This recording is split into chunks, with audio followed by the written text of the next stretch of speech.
dio la lista de los alumnos que no cumplen el 80% de la asistencia. Y me dejan claro que los alumnos que no tienen el 80% de la asistencia no van a poder aprobar la materia.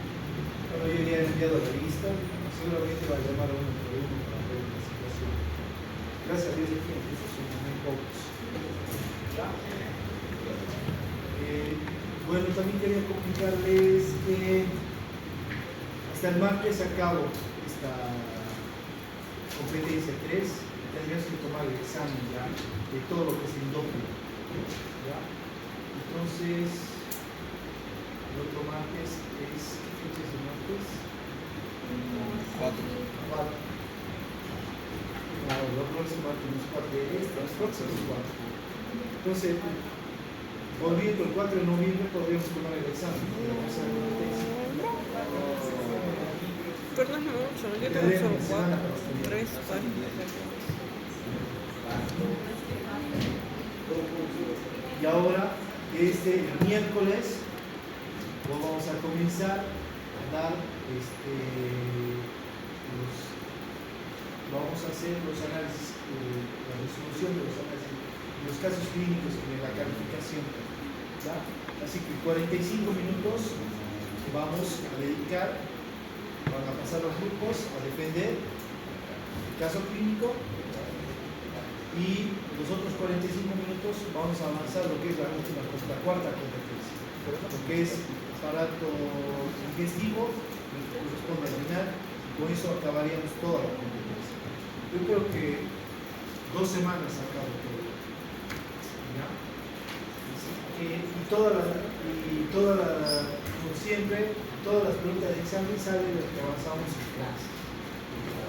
Así que ya es lo último esto, es decir que hay varios alumnos que sí han aprobado la primera, segunda, y con buenas notas, tercera y cuarta, falta la tercera y cuarta, ya terminaríamos todo para entrar al examen final. Y los alumnos que, digamos, tienen problemas en alguna competencia, estaríamos para los recuperatorios después del 20. Creo que tengo desde, si no me equivoco, 23 hasta el 28 o 27 para tomar todos los recuperatorios. Y de ahí pasar a las notas finales. ¿Ya? Para los que estén habilitados al examen. ¿Ya? Y bueno, el día de mañana, la práctica, quedan los alumnos, los que no han llamado, y los alumnos que no han dado bien su examen, y tienen su recuperatorio. ¿Ya? Bueno, vamos a continuar con el avance. Ahora nos toca lo que ve es el páncreas. Lo que tenemos es el páncreas, como saben que es una glándula de secreción, el páncreas exócrino y el páncreas endócrino. Lo que vamos a ver aquí es el páncreas endócrino. Como vemos, está formado por células, donde las más numerosas son las células beta, las cuales son encargadas de producir la insulina. Más o menos están en un porcentaje en un 65 a 70%, y esta insulina tiene una función hipoglucemiante. Luego sigue las células alfa, que más o menos están en un porcentaje en 25 a 20%, 25 a 30%, perdón. Producen el glucagón y tienen una función hiperglucemiante. Y por último tengo a la somatostatina, que es producida por las células alfa, células gamma, la cual produce, estas células gamma son las que producen la somatostatina. Entonces, estas tienen la función de regular la motilidad gástrica y la secreción endócrina intestinal. Y algunos libros mencionan que esta somatostatina también inhibe a lo que es la insulina, lo que es el glucagón.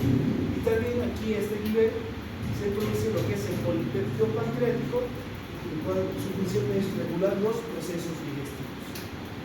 Entonces, ¿cómo se libera la insulina a nivel de las células beta? Es lo que vamos a ver ahora. Como ustedes saben, para que haya liberación de insulina, tiene que haber una hiperglicemia. ¿Cuál sería esta? Una hiperglicemia postprandial. O sea, uno come y hay liberación de insulina. Entonces, la insulina se produce por la síntesis proteica a nivel de las células beta. ¿Ya? Entonces, en los ribosomas se va a formar una preinsulina. Luego esta va a pasar al retículo endoplasmático, donde se forma como proinsulina. Y de ahí pasa al aparato de Golgi, donde se produce ya la insulina como sí, y estos gránulos son empaquetados en vesículas, como vemos aquí, y son liberados hacia el citoplasma. Entonces, en el citoplasma se mantiene cerca de la membrana celular. Entonces, cuando existe una hiperglicemia postprandial, el aumento del azúcar, cuando uno come, se va a liberar estas vesículas se rompen y por exocitosis son liberadas a la circulación sanguínea. Entonces, las células beta del páncreas están en contacto con los capilares. Ahí es donde se va a liberar la insulina. Entonces, esta insulina va a circular en el torrente sanguíneo durante más o menos unos 5 minutos. ¿Por qué? Porque la enzima insulinasa, que es secretada por el páncreas, inhibe estas moléculas de insulina, o sea, las inactiva.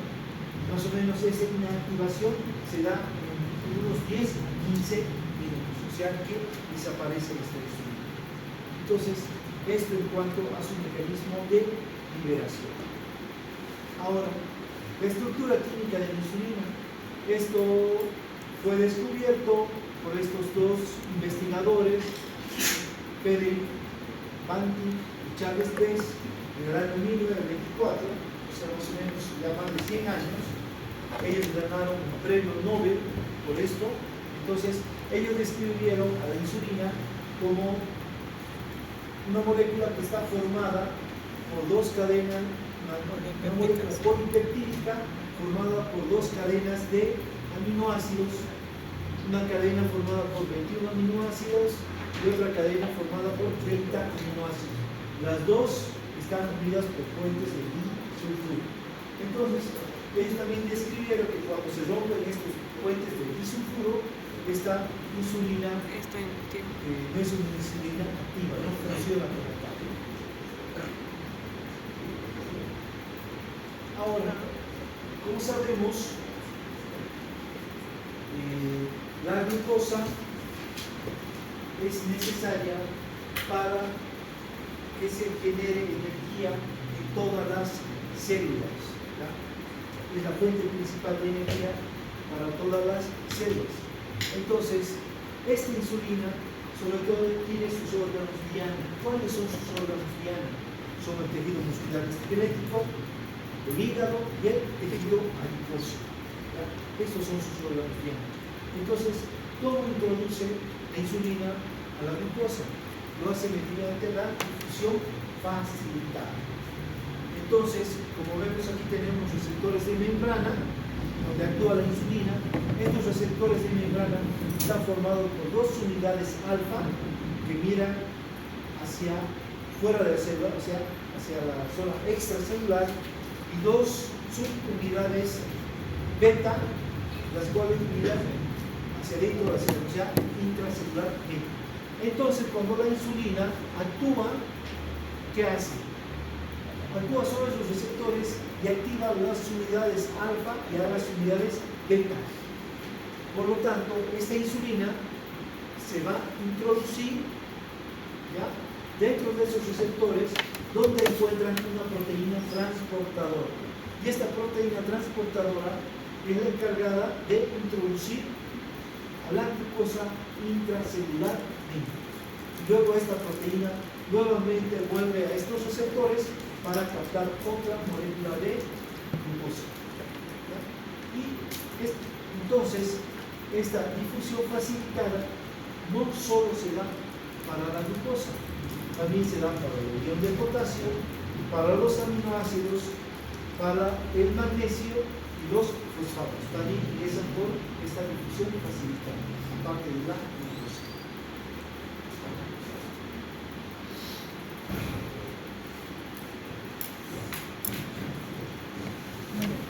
Ahora, la acción de la insulina en el metabolismo de los hidratos de carbono. Esta parte es muy importante porque ven, aquí tenemos un músculo, ¿no? Tengo el hígado y entonces todo el intercambio que se hace por la sangre. Entonces, el músculo, como sabemos, igual necesita la glucosa para generar energía. Pero existen situaciones, por ejemplo, en estado de reposo. Si el músculo está en reposo, no hay actividad física, ¿habrá ingreso de glucosa si no está presente la insulina? O sea, estamos descansando, por ejemplo, estamos durmiendo. ¿Habrá liberación de insulina? No. No. ¿Por qué? Porque está inactiva. Porque necesita de hiperglicemia. La hiperglicemia es el estímulo. Por lo tanto, en reposo, los músculos utilizan los ácidos grasos para generar energía. O sea, no hay ingreso de glucosa. Ahora, en cambio, si hay un consumo abundante de alimentos, entonces en esta situación sí se produce una hiperglicemia. Por lo tanto, va a haber liberación de insulina y esta insulina va a introducir la glucosa dentro de las células musculares, como lo hace por difusión facilitada. Ahora, en el ejercicio, ¿qué pasa? En el ejercicio hay hiperglicemia. Sí, porque y si no comes y vas a hacer ejercicio, no hay. no va a haber. Entonces, en el ejercicio, cuando nosotros entramos a hacer ejercicio, dice que hay una sensibilización de la membrana celular de las células musculares, las cuales permite el ingreso de la glucosa. Pero en sí no se sabe cuál es el mecanismo, ¿ya?, por el cual ingresa la glucosa, ¿ya? Entonces, sí hay ingreso de glucosa para que esta se transforme en energía, ¿ya? Entonces, esta glucosa que ingresa, ¿ya?, como sabemos, se produce una fermentación por la vía anaerobia para producir energía y producir ácido láctico. Lo mismo pasa cuando hay comidas abundantes. Ingresa la glucosa y se va a oxidar por la vía anaerobia para producir energía y ácido láctico, ¿ya? Entonces sí hay producción de ácido láctico. Entonces, esto en cuanto al músculo. Es por eso que las personas que sufren diabetes se les aconseja mucho hacer un ejercicio moderado, por ejemplo, caminar. ¿Por qué? Porque se ha visto que el ejercicio sensibiliza las membranas celulares de los músculos para que pueda haber ingreso de la glucosa. Ahora, en el hígado, ¿qué pasa? Hay tres situaciones. Uno es la glucogénesis. ¿Qué es la glucogénesis? La producción de glucógeno. Es la formación de glucógeno a partir de la glucosa. Entonces, aquí ingresa la glucosa y se va a almacenar en forma de glucógeno hepático, ¿ya?, para que posteriormente se pueda desdoblar en glucosa y lo pueda utilizar como energía. No, la gluconeogénesis es la formación de glucosa a partir de aminoácidos y lípidos. Igualmente, para que estos también se pueden transformar en glucógeno hepático. Y la glucogenolisis es el desdoblamiento del glucógeno en glucosa. Entonces, estas tres situaciones es lo que se produce a nivel del hígado. Glucogénesis, glucosa en glucógeno. Gluconeogénesis, aminoácidos, lípidos, igualmente para la energía o formar glucógeno. Y la glucogenolisis, desdoblamiento del glucógeno en glucosa. Bueno, ahora quiero que observen bien esto, es lo que pasa a nivel de las células hepáticas. Entonces, la acción de la insulina en el metabolismo de los hidratos de carbono a nivel de las células hepáticas. Entonces, la glucosa a nivel del hígado, a nivel de los hepatocitos, dice que no necesita tanto de la insulina para ingresar, ¿ya? O sea, aquí trabaja mucho menos la insulina. Cuando la glucosa ingresa, ¿ya? Esta glucosa va a ser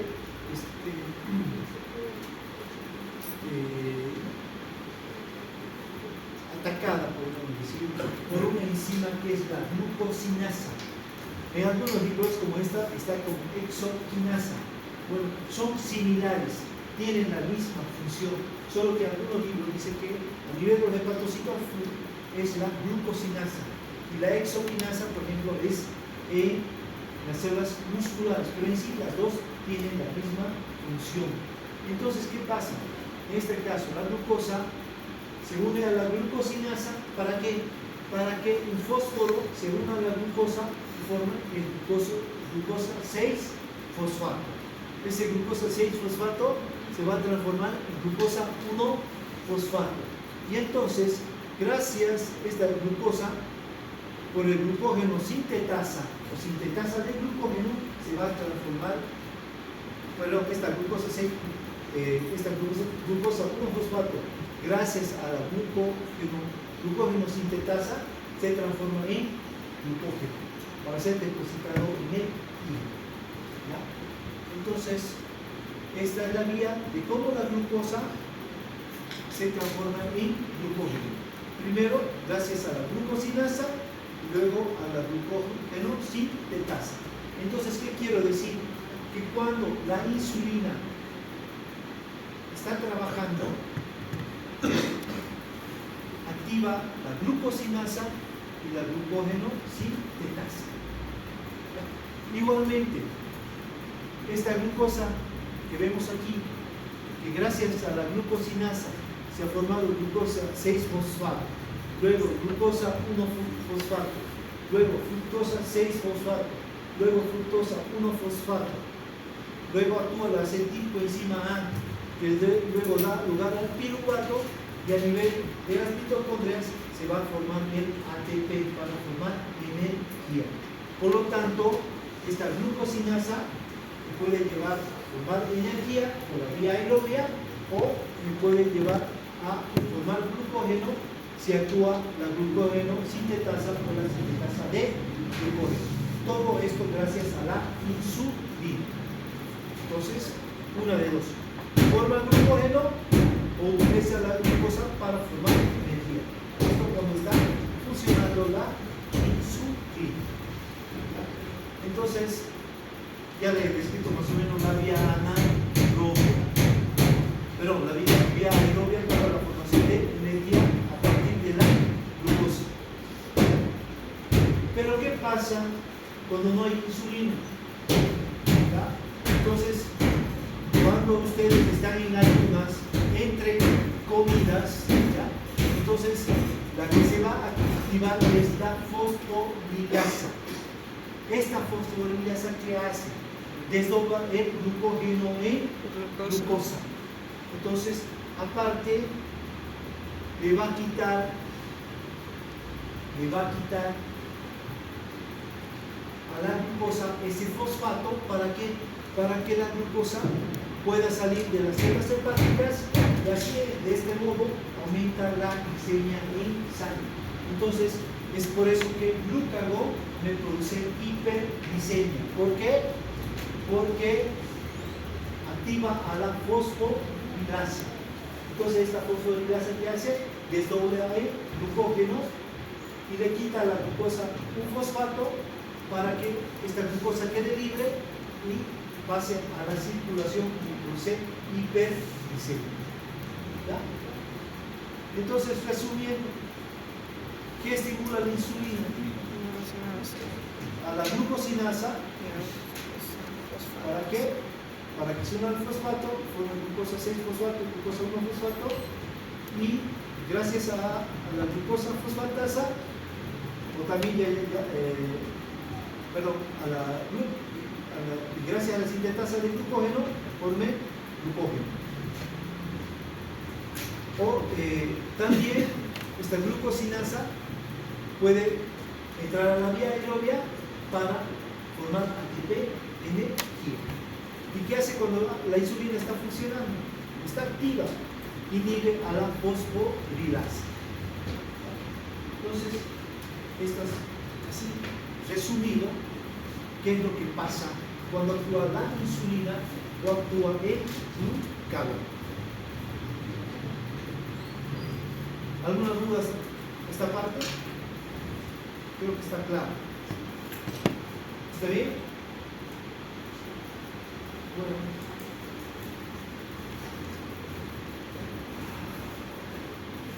¿Qué pasa con los lípidos? Como ustedes saben, uno de los órganos dianas de la insulina es el tejido adiposo. ¿Verdad? Entonces, ¿qué hace la insulina cuando llega al tejido adiposo? Activa el alfa-glicerofosfatasa. ¿Para qué? Para que el glicerol se una con los ácidos grasos. Entonces, al unirse el glicerol con los ácidos grasos, me va a formar triglicéridos. ¿Ya? Esto hace la insulina. Por lo tanto, las personas que comen alimentos ricos en hidratos de carbono, o sea, la comida chatarra, entonces, ¿qué están haciendo? Acumulando triglicéridos a nivel de su tejido adiposo. Es por eso que las personas engordan. Entonces, están engordando. ¿Ya? Ahora, la insulina, entonces, ¿qué vamos a decir? Que se opone a la lipólisis. ¿Qué es la lipólisis? Es el desdoblamiento de los lípidos. ¿Ya? Entonces, ¿qué está haciendo? Está inhibiendo a la lipasa, que es una enzima que produce la lipólisis. Ahora, ¿qué pasa cuando no hay insulina? No se secreta insulina. ¿Por qué? Porque las células betas están agotadas. Usted todo el momento está comiendo comida chatarra, grasas, ¿ya? Entonces siempre está con una hiperglicemia y el páncreas está luchando todo el tiempo con esa hiperglicemia. Se agota la insulina y se va a activar la lipasa hormona sensible. Entonces esta lipasa hormona sensible actúa a nivel del tejido adiposo y desdobla a este tejido adiposo en fosfolípidos, en colesterol, en ácido graso y en triglicéridos. Entonces, es por eso que nosotros tenemos, cuando no tenemos buenos hábitos alimenticios, hipercolesterolemia, hipertriglicemia. Entonces, ¿qué quiere decir esto? Que mi colesterol y triglicéridos están altos. No sé si han visto ya en bioquímica, metabolismo del colesterol. LDL, HDL. ¿Cuál es el colesterol malo? El LDL. Es el colesterol malo. Entonces este colesterol está aumentado. ¿Ya? Entonces, ¿qué pasa? Esto favorece al envejecimiento de los vasos, de las arterias. ¿Por qué? Porque se está produciendo una ateroesclerosis, o sea, la luz del vaso va disminuyendo en diámetro. ¿Y esto qué provoca? ¿Qué pasa a nivel vascular cuando disminuye la luz del vaso? Franco, Basile. ¿Qué produce? ¿Qué hemos dicho? se opone a que la sangre fluya libremente. ¿Qué provocaría?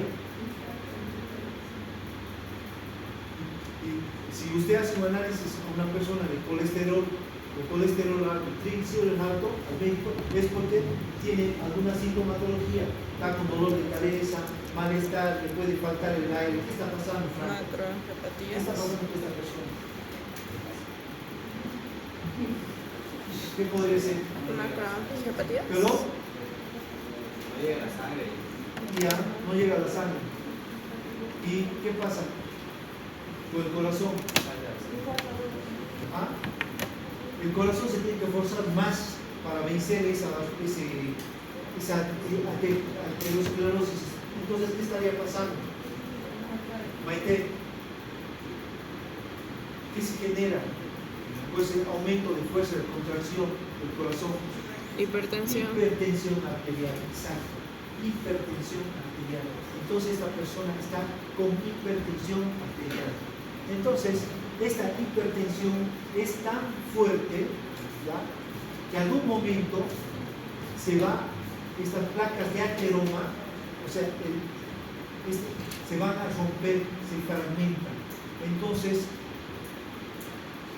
crean émbolos, los cuales viajan hasta las arteriolas capilares y los obstruyen. Es por eso que se producen los infartos de miocardio.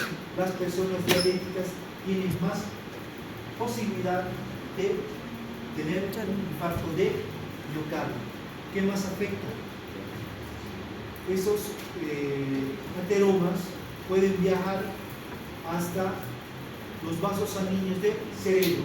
Entonces obstruye, produce la muerte neuronal y, dependiendo de la zona que sea afectada, pueden producir una hemiparesia o hemiplegia, ya sea del lado derecho o lado izquierdo. Es lo que comúnmente conoce la gente como embolia. ¿Dónde más afecta? Los riñones. Estas personas entran en falla renal. Los diabéticos y los hipertensos tienen mayor posibilidad de hacer falla renal y entrar en insuficiencia renal y luego necesitar diálisis y llegar a trasplante renal. ¿Dónde más afecta? A la arteria y la retina. Es por eso que las personas con diabetes, hipertensas, tienen mayor posibilidad de quedar ciegos. ¿Ya? Entonces obstruyen la arteria de la retina y se produce ceguera. Entonces, esto es bien caótico para estas personas. ¿Por qué? Porque los vasos sanguíneos a nivel distal, sobre todo a nivel de las piernas, igualmente esta trombosis es tan importante que hay menos riego sanguíneo a nivel de los pies. Y por ejemplo, esta falta de irrigación igualmente hace que la persona no tenga buena sensibilidad. Es por eso que tienen problemas al cortarse las uñas. Cualquier herida produce lo que se conoce como pie diabético. Y estas heridas no sanan nunca. Entonces hay un momento que llegan a la amputación.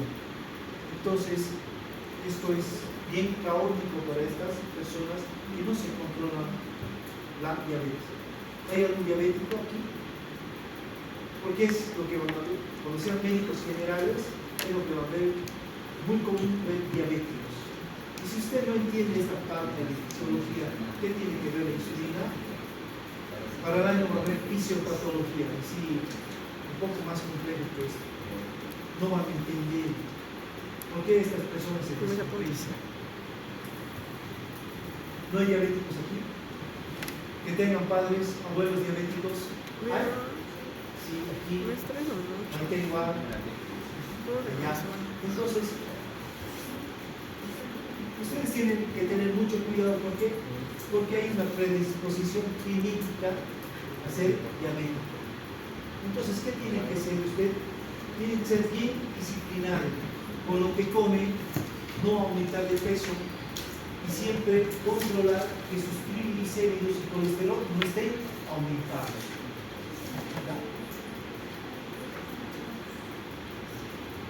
Entonces, ¿qué llega a pasar cuando pese a todo, mi colesterol triglicéridos siguen altos. ¿Por qué? Porque esta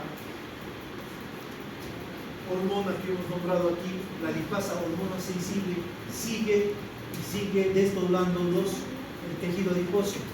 Llega a nivel del hígado, produce una beta-oxidación de los ácidos grasos. Entonces, esta beta-oxidación es lo que me va a producir lo que se conoce como hígado graso. ¿Ya? Entonces, el hígado entra en disfunción. ¿Ya?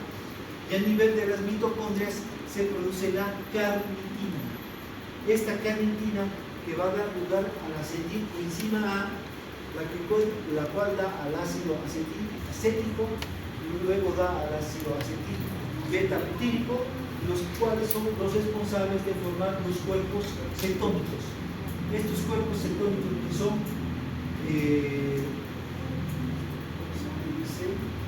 estos cuerpos cetónicos, los cuales son tóxicos para el organismo, sobre todo a nivel del sistema nervioso central, y son los responsables de que la persona entre en Coma diabético.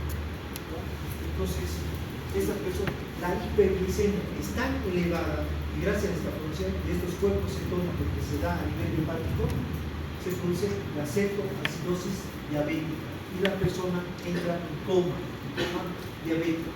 ¿Ya? Entonces, hay dos situaciones aquí. Una es la cetoacidosis diabética y otra es el coma diabético.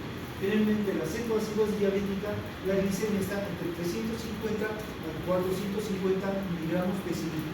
Pero el coma diabético está mucho más, arriba de 450. Eso les doy como dato para diferenciar, para lo que van a ver para el año. Entonces, los responsables de la acidosis son estos dos, el ácido acetilacético y el ácido acetil beta-butírico. Ellos son los responsables de la acidosis. Entonces, hay una acidosis metabólica. Entonces, si hay una acidosis metabólica, ¿cómo estará el pH en esta persona? ¿Aumentado o disminuido? Disminuido. ¿Cuánto lo normal de pH, Frank? ¿Ah? 7. No, muy bajo. 7.2 ya estás en acidosis. 7.35 a 7.45. Entonces, estas personas con acidosis están con un pH de 7.25, 7.20, puede estar mucho más bajo. Entonces, ¿cómo están los hidrógenos? ¿Están aumentados o disminuidos? ¿Qué dice? A ver allá. Candelaria, si hay acidosis metabólica, los hidrógenos están aumentados o disminuidos. Franco dice disminuidos. ¿Estás de acuerdo? Sí. Yamil, ¿sí?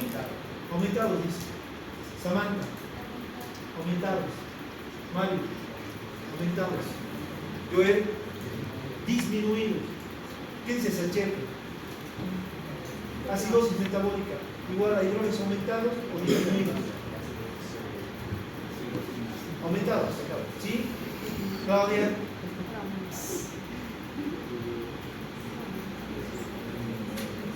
Camila Chacón, ¿qué dice?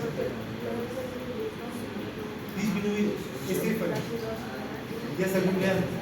¿Qué dice? ¿Está chateando? ¿Qué está pasando? ¿Qué ha dicho? En la acidosis metabólica, los hidrógenos están aumentados. Los hidrógenos están aumentados, eso es lo que se llama acidosis. Cuando los hidrógenos están disminuidos, estamos en alcalosis. ¿Ya? Entonces, esta persona está con una acidosis metabólica. Entonces, si usted tiene un familiar diabético que no se controla, que sabe que tiene glicemias de 150, 200 todos los días y sigue comiendo Coca-Cola, comida chatarra todos los días, usted puede llegar a encontrarlo en su dormitorio, no despierta. Sigue respirando y no despierta. Lo estimula y nada. Y tiene una respiración que se llama, que van a ver para el año, se llama Rushman. Respira rápido y hace hambre. Y otra vez comienza a respirar rápido, la frecuencia respiratoria alta y hace hambre. Y se acerca a la persona, ya hay un olor, una respiración más o menos a manzana, siente un olor a manzana, que está dado por los cuerpos cetónicos que el paciente trata de eliminar. ¿Ya? Entonces, cuando hay esta respiración de Cruzman, que se llama, hay mucha posibilidad que en este paciente, si no se controla, puede llegar a fallecer. Entonces, teniendo todo este panorama, ¿cuál sería el tratamiento? ¿Qué tendría que hacer el paciente? Está en coma, no despierta. ¿Con insulina? Antes, los médicos, yo le hablo cuando estaba internado, hace 20 años, agarraban y le comenzaban a colocar bicarbonato. ¿Qué quieren hacer con el bicarbonato? ¿Qué? Aumentar el pH. Aumentar el pH, revertir el pH. O sea, llegar a un pH óptimo. ¿Usted cree que se llegaba? No. ¿Por qué no, Frank? No se podía demasiado bicarbonato para poder equilibrar el pH. Se equilibra, pero no se puede llegar. ¿Por qué? Porque se siguen produciendo cuerpos cetónicos. Entonces, ¿cuál sería el tratamiento? Insulina, quizás. Insulina. Insulina. Tengo que colocar insulina en mi paciente. Entonces comienzo a colocar insulina endovenosa para tratar de controlar y el azúcar vuelva a ingresar dentro de la célula. Se baje esta hiperglicemia. ¿Qué pasa a nivel de los músculos? Entonces aquí tengo mi músculo, ¿ya?, que le llega. Entonces la insulina, ¿qué hace? La insulina es primeramente que estimula la síntesis de proteínas, ¿ya? Entonces la insulina, como sabemos, junto a la hormona de crecimiento y a las hormonas tiroideas son los responsables del crecimiento. Entonces igualmente estimula la síntesis de proteínas a nivel de los huesos largos. ¿Dónde estimularía? Valeria. ¿Dónde actúa la hormona de crecimiento? En los cartílagos de crecimiento. Entonces es responsable también del crecimiento. Entonces, al estimular la síntesis de proteínas, se está produciendo valina, leucina, isoleucina, tirosina, perinonadina. Entonces, hay mayor cantidad de aminoácidos a nivel de mis músculos, ¿ya? Entonces, hay un crecimiento de mis músculos gracias a la insulina. Se opone, inhibe el catabolismo proteico. O sea, no deja que las proteínas de mis músculos sean desintegradas, podríamos decir, y llevadas a otro sitio para que se produzca la gluconeogénesis. Por lo tanto, al inhibir el catabolismo proteico a nivel de los músculos, se opone a la gluconeogénesis. La gluconeogénesis, como saben, es la utilización de los aminoácidos para formar glucosa y formar energía a nivel del hígado, ¿ya? Por lo tanto, dicho todo esto, tenemos que la insulina, la hormona de crecimiento, las hormonas tiroideas favorecen el crecimiento de las personas, al igual que las hormonas sexuales como es la testosterona y los andrógenos.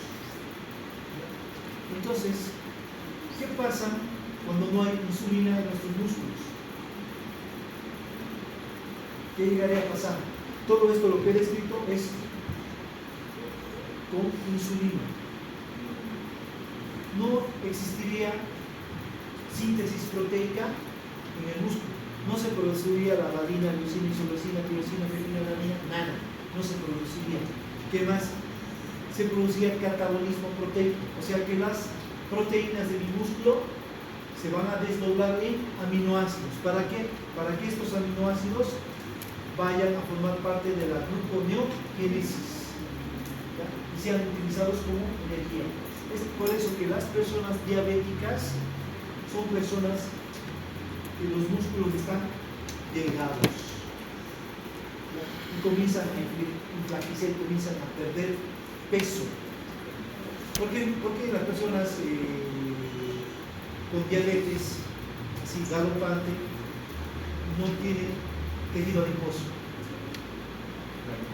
Porque no produce por insulina. la lipólisis. Porque está activa esta lipasa, la lipasa. Esta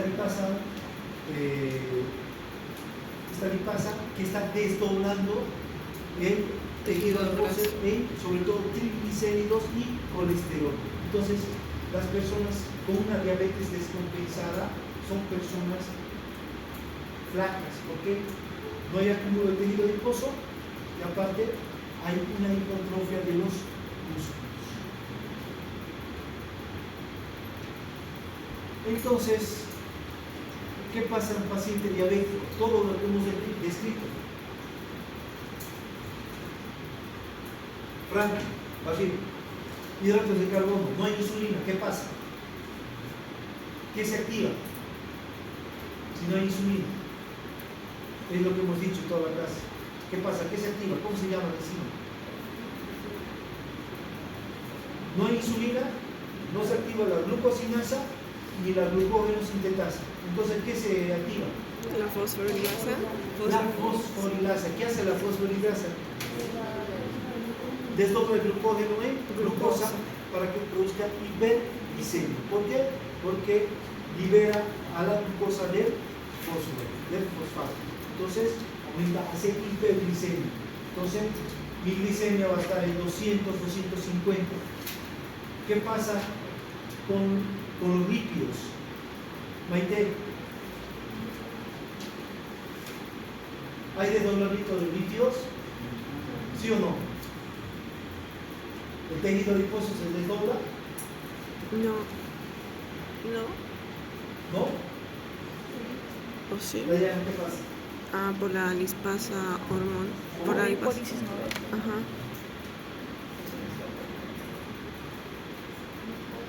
Samuel, ¿qué dices? No hay insulina. ¿Qué pasa en el tejido adiposo? La lipasa. ¿Perdón? ¿Aumento de? ¿De qué? ¿Qué más?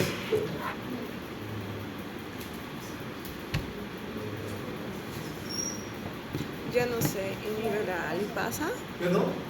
Ya no se inhibe la lipasa, por ende se desdobla el tejido graso. Ya no hay quien lleva a la lipasa. Entonces, esta lipasa desdobla al tejido graso en colesterol, triglicéridos, ácidos grasos, fosfolípidos, glicerol. Entonces, hay una hiperlipidemia, hipercolesterolemia. ¿Cómo afecta esto al hígado? ¿Qué produce? Claudia, a nivel del hígado. Colesterol y triglicéridos altos. ¿Qué hace en el hígado? Natalia, ¿qué hace? Camila Muñoz va a hacer su ecografía y ¿qué le saca? Hígado graso. Se produce un hígado graso. Y si esto continúa, ¿qué pasa? Se produce la beta oxidación a nivel del hígado. ¿Qué va a dar lugar a esto? A que se forme carnitina en las mitocondrias y se producen cuerpos cetónicos. Y el paciente puede llegar a un coma diabético, porque estos cuerpos cetónicos son tóxicos, sobre todo para las neuronas. ¿Qué pasa a nivel de los músculos? Camila Quiroga. ¿Qué pasa con los músculos? ¿Hay síntesis proteica? ¿Sí o no? No hay. El catabolismo proteico está aumentado o disminuido sin insulina. Está aumentado. Las proteínas se desdoblan en aminoácidos. ¿Y qué pasa con esos aminoácidos, Amanda? Ya La no.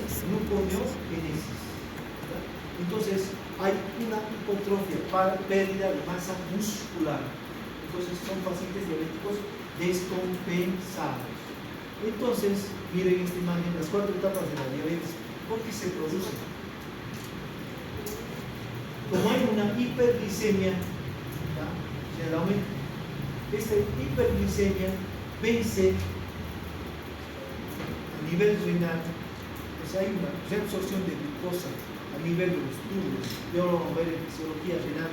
Entonces, vence esta reabsorción y la glucosa se comienza a eliminar por la orina. Hay una glucosuria. ¿Y qué hace la glucosa? Arrastra agua. Por lo tanto, se va a producir una poliuria. La persona va a comenzar a orinar entre 4 a 5 litros, 6 litros de orina al día. Lo cual causa Entonces, que ¿qué tome provoca mucha agua. esto? Que haya una deshidratación a nivel extracelular y una deshidratación a nivel intracelular. Entonces la persona tiene mucha sed, entonces se va a producir una polipsia. La persona toma varios litros de agua al día. Aparte, Te da mucha hambre. al tener esta hiperglicemia, las células no pueden producir glucosa, no hay producción de energía, entonces hay un gran apetito, entonces hay una polifagia. La persona come bastante para tratar de compensar esta falta de energía. Y aparte hay una pérdida de peso. ¿Por qué la pérdida de peso?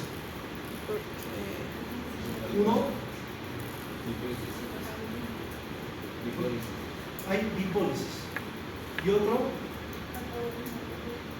el catabolismo proteico a nivel de los músculos. Entonces, estas personas diabéticas descompensadas se hacen flacas.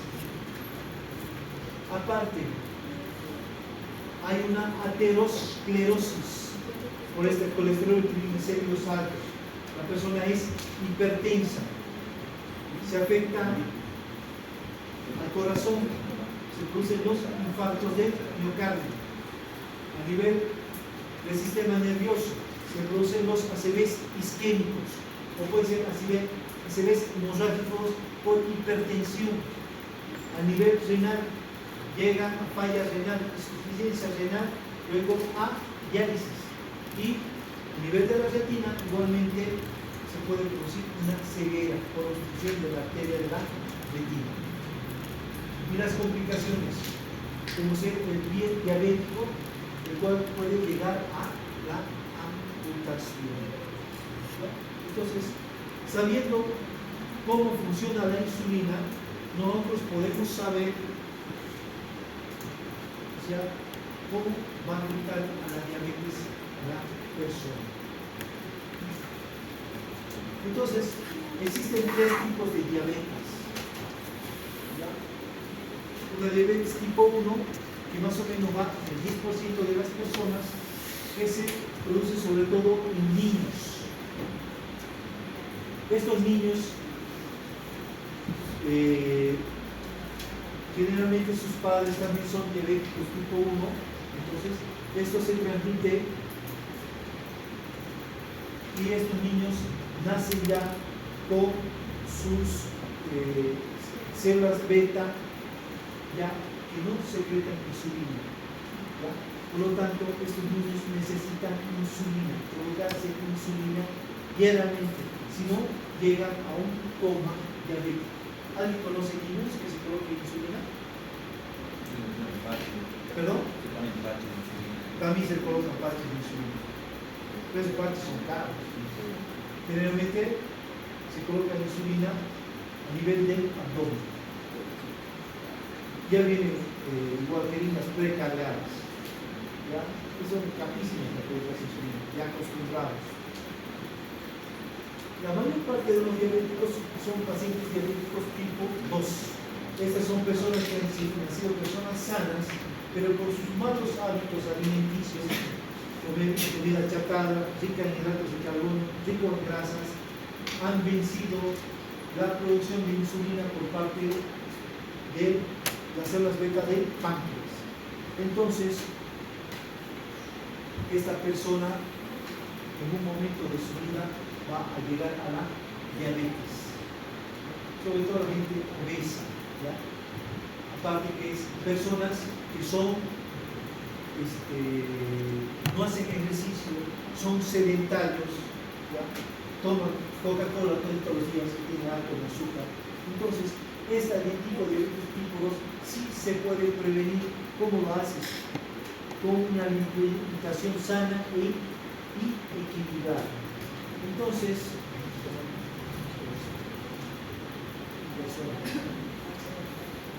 cuando usted ve a un paciente diabético, o sea, que está con hiperglicemia, ¿qué tiene que hacer? Mandar a un nutricionista. Porque la persona va a comenzar a comer, o sea, pura carne, puros vegetales, pero tiene que ser sí o sí por un nutricionista. ¿Ya? Tiene que tener actividad física, no ser sedentario, actividad física moderada, ¿ya? Por lo menos caminar 30 minutos al día. ¿Ya? Entonces, esto se puede prevenir. Aparte que hay medicamentos que van contra el colesterol, que bajan los triglicéridos, entonces esta persona puede prevenir este tipo de diabetes. Otra es la diabetes gestacional, que se da durante el embarazo. La madre hace diabetes durante el embarazo. Pero esta diabetes general desaparece cuando termina el embarazo. Pero hay una posibilidad, más o menos entre 50 y 60%, que pueden desarrollar diabetes tipo 2. Bueno, quedaremos aquí. El día martes acabamos toda esta competencia. Ahora, el examen va a ser el martes 4 de noviembre, volviendo del feriado. Es que tenemos. Porque creo que el feriado del domingo 2 se traslada al lunes 3. Entonces tendría todo el fin de semana para estudiar. Ya pueden ir a estudiar. Pero es que tenemos otro examen programado igual. ¿Para el martes? ¿De qué? Micros, no. Entonces para el miércoles, sí. ¿Está bien? Bueno. Conste que la próxima semana, el día miércoles, comienzan las defensas. Las defensas de los casos clínicos. 45 minutos nos vamos a dedicar a las defensas y los otros 45 minutos voy a avanzar lo que falta de la cuarta competencia. ¿Ya? ¿Por qué?